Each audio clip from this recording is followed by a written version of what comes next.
Good morning my dear students. आज से हम एक नया चैप्टर स्टार्ट करते हैं, गुडविल, नेचर एंड वैल्यूएशन। ये very very most important chapter है आपका पार्टनरशिप का। इसमें सबसे पहला पॉइंट है, goodwill is nothing more than the probability that old customer will resort to the old place. इसका मतलब कि गुडविल कुछ नहीं है प्रोबेबिलिटी के सिवाय जिससे ओल्ड कस्टमर अपने पुराने स्थान पर ही वापस आता है। सबसे पहले हम फीचर की बात करें। अब तो फीचर क्या है इसके, तो सबसे पहला फीचर मैं आपको बता दूं, आपने पढ़ा भी होगा, लिखिए मेरे साथ साथ। It is intangible intangible assets. ये बेटे एक इंटेंजिबल असेट्स होती है।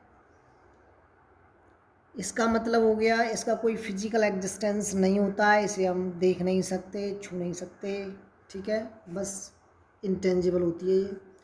दूसरा पॉइंट आपका, it is not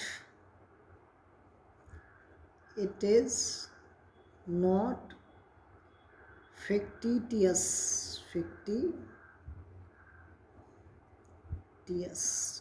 it is not fictitious assets. ये एक फिक्टिटियस असेट्स नहीं है। इसका मतलब हो गया बेटा कि ये काल्पनिक नहीं है, ठीक है। फिक्टिटियस मतलब होता है काल्पनिक। चलिए नेक्स्ट, तीसरा पॉइंट लिख लिए, it helps in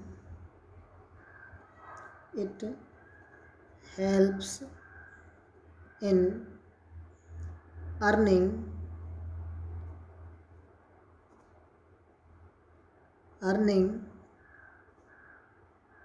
higher profit.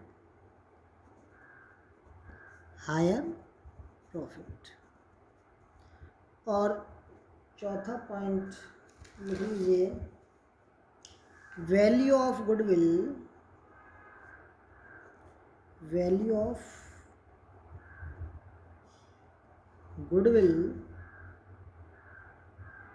Depends upon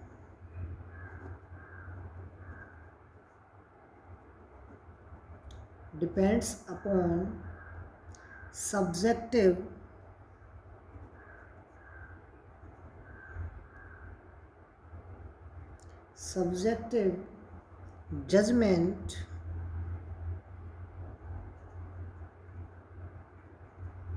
judgment of the valuer।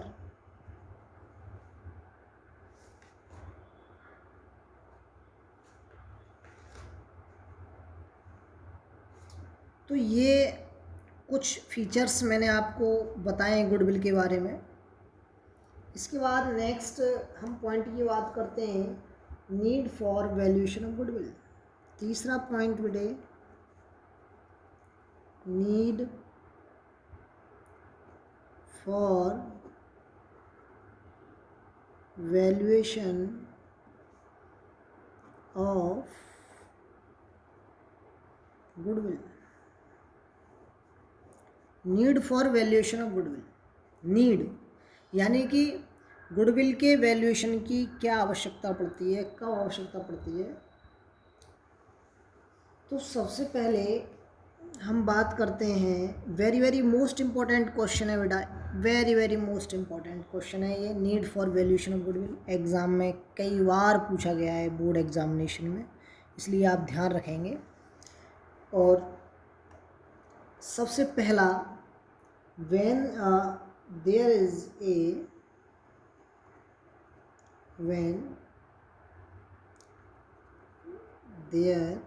is a change in profit sharing ratio, when there is a change in profit sharing ratio, जब एग्जिस्टिंग पार्टनर्स अपने profit sharing ratio को change करते हैं तब हमें valuation करनी पड़ती है गुडविल की। ठीक है जी। नेक्स्ट अब और कौन किससे करनी पड़ती है? व्हेन न्यू पार्टनर्स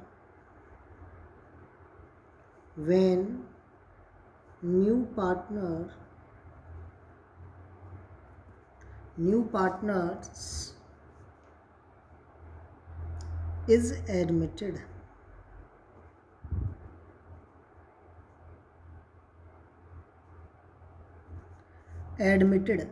इसका मतलब जब कोई नया पार्टनर एग्जिस्टिंग पार्टनर्स की सहमति से एडमिट होता है तब हमको वैल्यूएशन ऑफ गुडविल करना पड़ता है। तीसरा पॉइंट बेटे, तीसरा पॉइंट है आपका पार्टनर when a partner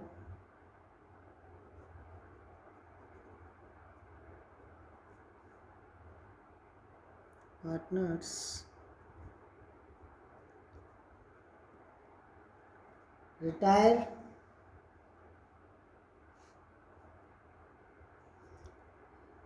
और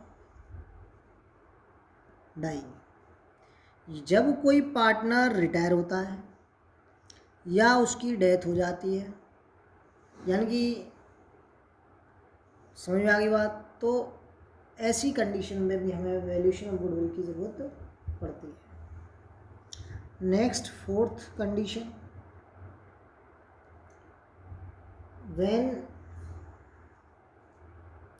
when partnership is sold, when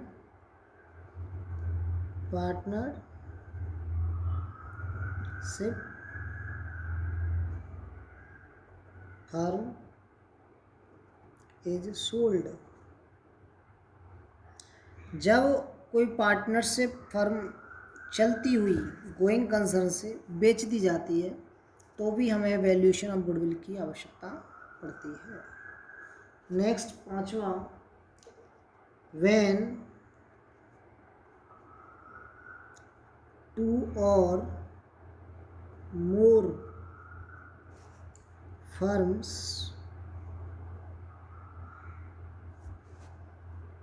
amalgamated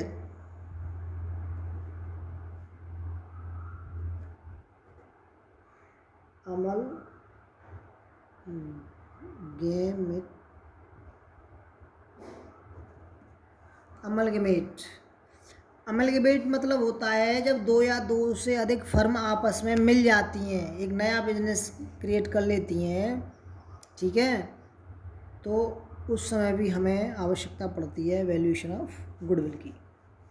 इसके बाद बेटे नेक्स्ट है आपका 6 है और लास्ट है, when a partnership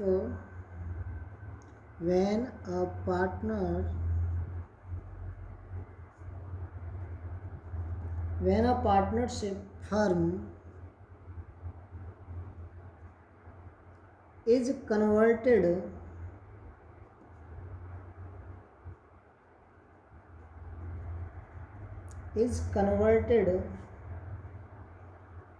into a company, जब कोई पार्टनरशिप फर्म बेटे कन्वर्ट होती है, चेंज होती है, किसमें? कंपनी में, ठीक है, तो ऐसी कंडीशन में भी बेटे वैल्यूएशन ऑफ गुडविल कैलकुलेट करनी पड़ती है। ये क्वेश्चन बेटे वेरी वेरी मोस्ट इम्पॉर्टेंट है, एग्ज़ाम में पूछा गया है कई बार, और एग्ज़ाम में किस तरह से पूछा है ये और मैं आपको बता दूं। देखिए ये जो पहला पॉइंट है ना आपका, ये नेक्स्ट चैप्टर में पढ़ेंगे, उससे नेक्स्ट चैप्टर पार्टनरशिप एडमिशन का होगा, फिर रिटायरमेंट डेथ का, यानी कि ये पहले जो 3 पॉइंट हैं ये हमारे चैप्टर्स हैं, ठीक है। क्वेश्चन किस तरह से भाई, इन तीनों के अलावा आपको ये लास्ट के याद रखने पड़ेंगे, क्योंकि कभी कभी पूछ जाता है कि name the need for the valuation of goodwill except these, तो यानी कि ये 3 पॉइंट छोड़ करके ही आपको ये तीनों में से कोई एक या 2 पॉइंट लिखने पड़ेंगे, क्योंकि ये जो पहले 3 पॉइंट हैं बेटा ये तो चैप्टर हैं, ये इसलिए स्टूडेंट को याद रहता है, लेकिन जो नीचे के 3 पॉइंट हैं ये आपके चैप्टर्स में नहीं है, ये आगे की क्लासेस में बीकॉम वगैरह में, ठीक है। चलिए नेक्स्ट बेटे